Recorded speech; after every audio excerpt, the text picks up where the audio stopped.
But he was starting to feel like he was getting the hang of this. There was a way through to victory. He could feel it. He just had to keep running the path of destinies.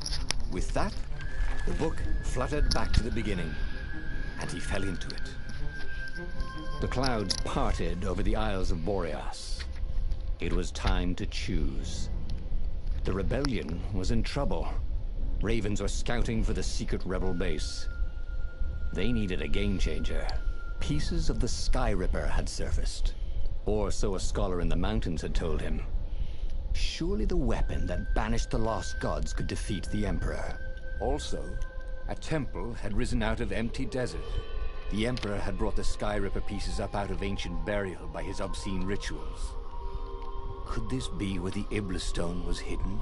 Someone better get it before he does, thought Renato. And also, his old friend Lupino needed rescuing. Of course, Renato had a pretty strong suspicion that Lupino had betrayed the rebellion. But could Renato really leave an old friend to the Ravens?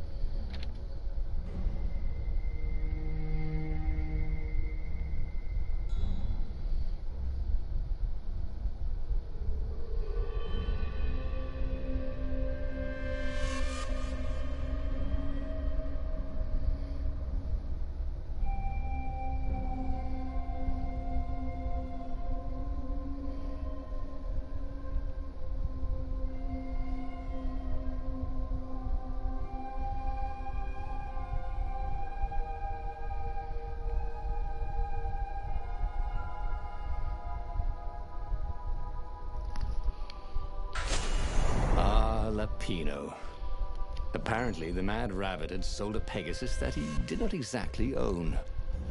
Lupino always wiggled out of trouble, given time. But he was out of time.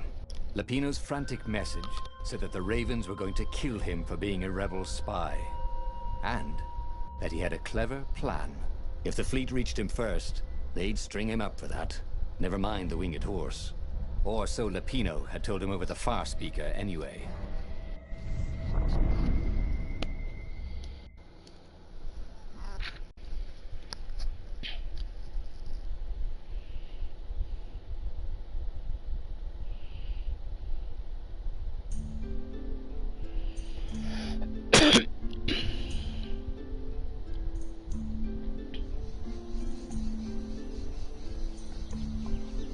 Lupino had apparently managed to confuse the judge by arguing that he hadn't actually stolen the winged horse. He'd only sold it. But wait, where was the prison? The village was empty. Had everybody fled the Ravens?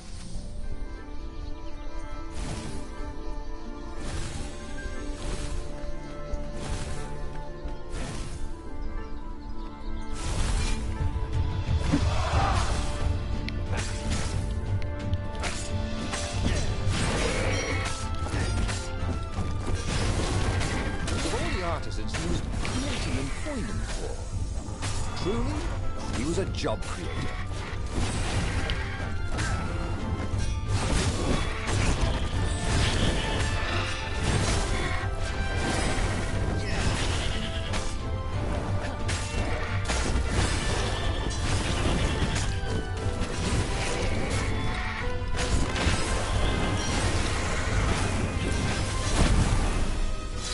That was odd. Renato had been here, at this exact place, at this exact time. But this time, there were so many more Ravens.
landing everywhere.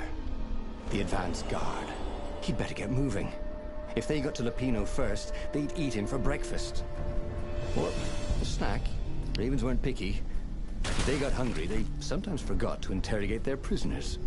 Even top spies like Lupino. Well, unless he really was a traitor. Obviously. Then they'd probably pin a medal on his chest.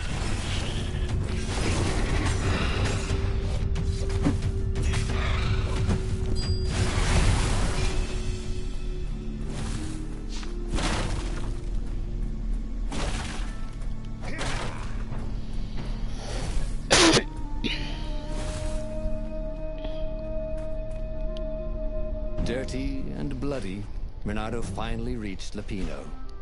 The rabbit was practicing his shuffle. Renato recognized, we capture Zenobia, we find out what she knows. And that's the whole war right there. Easy peasy, lemon squeezy. Capture the Emperor's greatest general, who happened to also be a deadly sorcerer, and, oh, his only daughter? That would be worth it. And it would be nice to see her. He always had a soft spot for her.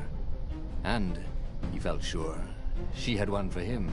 On the other hand, he could still get to the core of the Sky Ripper, even if he couldn't get the whole thing. It must have great power. Zenobia wasn't just the Emperor's daughter.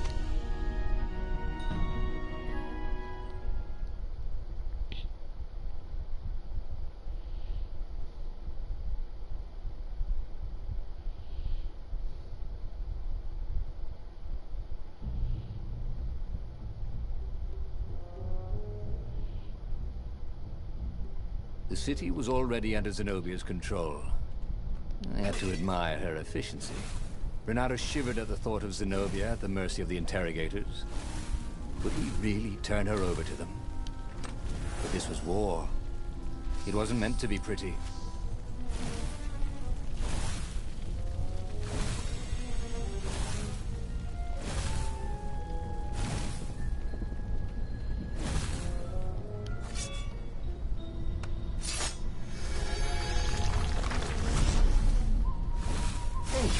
Didn't I just kill your brother?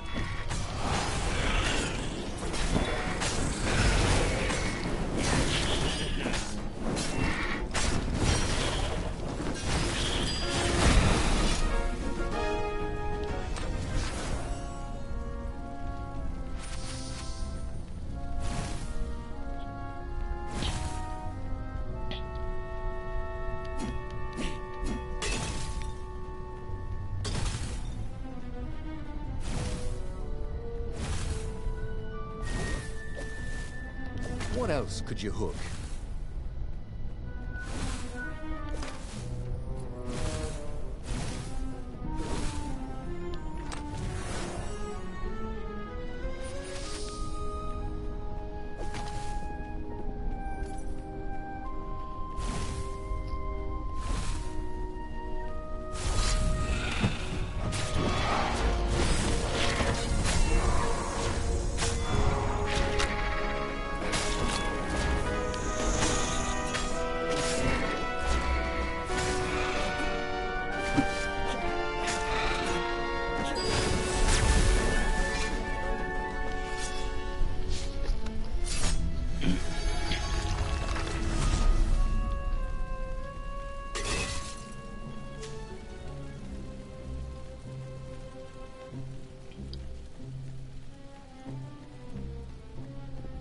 So that's what they meant by a firewall.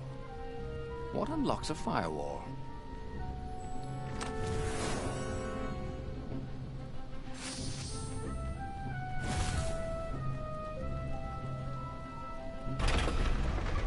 Why was Lupino urging him to capture Zenobia? Obviously it was a trap. But you never knew how Lupino thought. Sometimes his plans were so convoluted they did the exact opposite to what Lupino wanted. And there must be some way to play on that, Renato thought.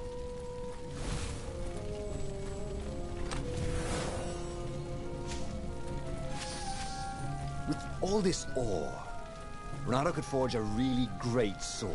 He was a master forger. That probably wasn't the right word.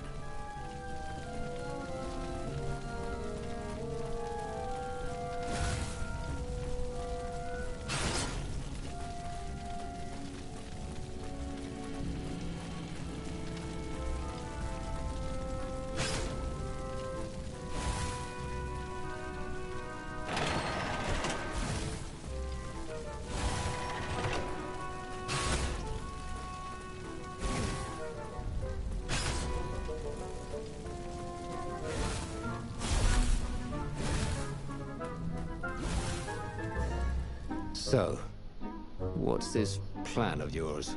Use me as bait, said Lupino.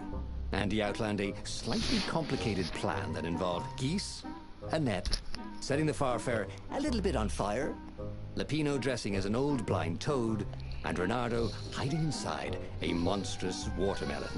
What could possibly go wrong? Thought Renardo. Oh, this is gonna be fun, said Lupino, as he ran to go set up his marvelous plan.